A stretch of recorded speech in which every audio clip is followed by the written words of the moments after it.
C'est dans cette boucle de l'Aulne qu'ils reposent, à l'abri du vent et des vagues, après plusieurs dizaines d'années de service actif. Lorsqu'ils arrivent ici, les bateaux de la marine ne sont plus que de simples coques, mais ils font partie du paysage et même du patrimoine de Landévennec, dont ils sont une attraction touristique. C'est donc avec un léger pincement au cœur que le maire de la commune assiste à la mise en place de l'opération de remorquage. Je ne peux pas dire que nous sommes contents de voir des bateaux partir, évidemment, hein, mais ça fait partie de l'ordre normal des choses.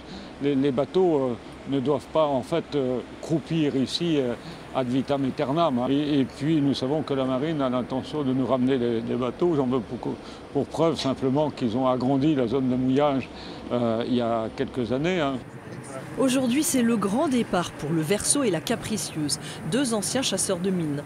Leur dernière destination sera le Havre, où ils vont être déconstruits. Avant de prendre la mer, ils sont inspectés et toilettés, mais attention, cela ne consiste pas à nettoyer les déjections des oiseaux, ni à gratter les moules sur la coque. Le principe, c'est qu'il est complètement sans moteur, sans pompe, sans rien. Donc on ne peut pas rejeter les eaux à la mer, etc. Donc le principe de la toilette de mer, c'est de fermer toutes les ouvertures, les portes, mettre de la mousse polyuréthane, etc. dans les orifices où l'eau pourrait rentrer éventuellement si un paquet de mer passe dedans.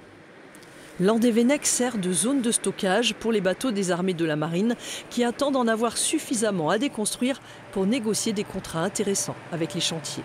On peut les garder un temps pour des pièces détachées ou pour des besoins autres. Une fois qu'on n'en a plus l'utilité, il s'agit de faire de la place dans nos bases navales pour accueillir les nouveaux navires.